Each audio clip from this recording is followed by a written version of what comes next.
La fougère et le bambou de Marie Tiby et Jérémie Paillet aux éditions Kaléidoscope.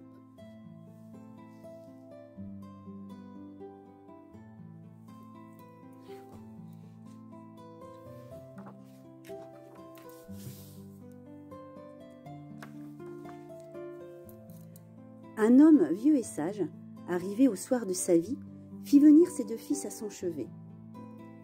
L'un était solide et sûr de lui, l'autre était plutôt chétif et timide. Mais leur père les aimait pareillement.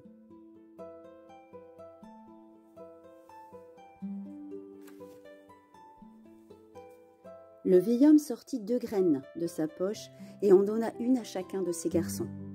À l'aîné, une graine de fougère. Au cadet, une graine de bambou. Plantez-les dans la forêt en souvenir de moi. Puis il mourut, laissant ses enfants dans un très grand chagrin.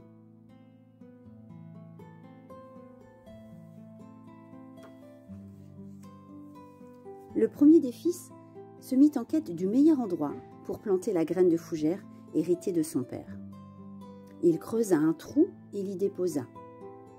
Comme il était fort et robuste, il lui fut facile de faire plusieurs allers-retours au puits du village pour ramener l'eau indispensable à la semence. Puis il attendit. Le deuxième fils pleura beaucoup la mort de son père. Il partit, lui aussi, planter sa propre graine. Il prit soin d'emporter 2 seaux pleins d'eau pour l'arroser.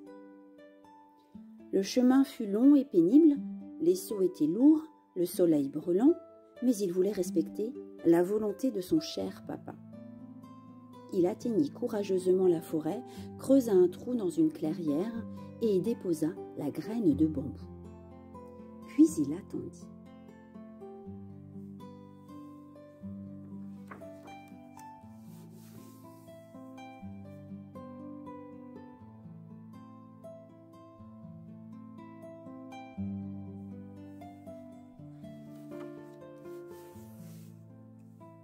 Chaque jour, les orphelins retournaient voir leur plantation, côte à côte, dans la forêt. Sur la parcelle de l'aîné, de jeunes feuilles de fougères vertes et brillantes commencèrent très vite à recouvrir le sol. Le cadet constata que rien ne sortait de la graine de bambou. Cependant, il continua à attendre.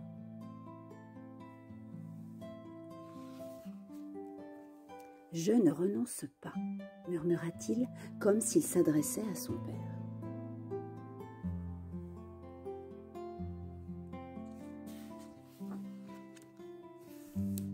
Les mois passèrent. La fougère ne cessait de grandir. Elle était de plus en plus abondante. Mais rien ne poussait de la graine de bambou. L'année suivante, elle n'avait pas encore germé. Par contre, la fougère avait recouvert toute la parcelle et le fils aîné en était particulièrement fier.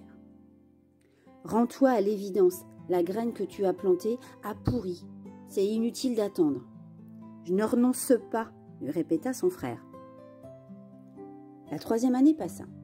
Le fils aîné était triste de voir son frère assis au bord de la clairière vide alors que ses fougères prospéraient.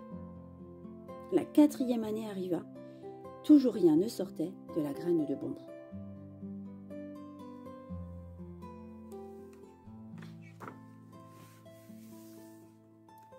Chaque jour, le jeune garçon versait un seau d'eau sur la terre aride. Il était devenu plus costaud, à force de trimballer ses lourds baquets en équilibre au bout d'une perche. Son teint avait bruni et ses épaules s'étaient arrondies. « Ta graine est morte, comme ton père », se moquaient les garçons du village. « Je ne renonce pas », insistait le jeune garçon, sourd aux colibés et aux méchancetés.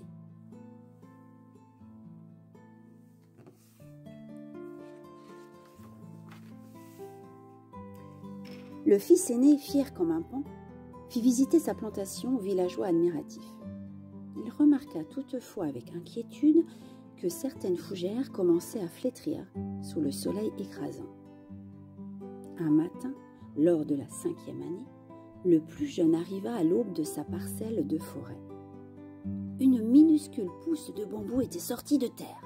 « Comparée à la fougère, elle avait l'air insignifiante. Mais cette petite tige pâle lui redonna espoir.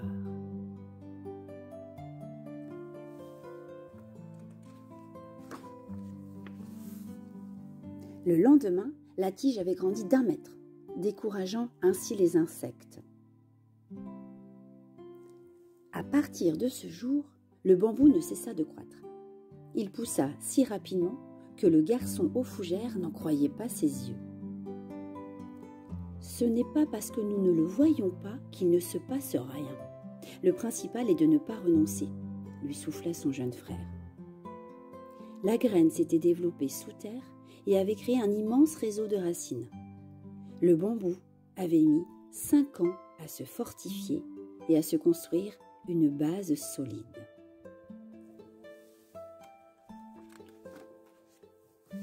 La 6e année, le bambou avait grandi jusqu'à 20 mètres de haut. Chacun venait admirer cette forêt qui fit très vite de l'ombre aux fougères. Sous l'effet de cette agréable fraîcheur, elles s'épanouirent davantage encore, comme elles étaient belles. Une nuit, les garçons rêvèrent de leur père défunt.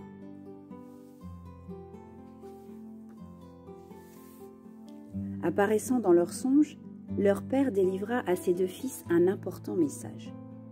S'adressant au plus jeune, il dit « Tout ce temps que tu as passé à lutter, tu étais en train de faire pousser des racines. Elles ont rendu ton bambou plus fort et lui ont donné ce dont il avait besoin pour vivre. » Puis il sourit et continua « Le bambou et la fougère sont différents. Cependant, les 2 sont nécessaires et font de cette forêt un lieu magnifique. Ne regrettez jamais un seul jour de votre vie. Les bons jours vous rendent heureux et les mauvais jours vous donnent de l'expérience. Les 2 sont essentiels à la vie. » Dès le lendemain matin, les 2 frères s'unirent. Le bambou servit à construire de solides maisons dans toute la région.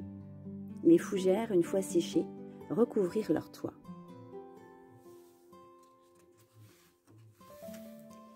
Ils n'oublièrent jamais ce que leur père bien-aimé leur avait enseigné. Si tu n'obtiens pas ce que tu désires, ne renonce pas. Qui sait, peut-être es-tu juste en train de fortifier tes racines.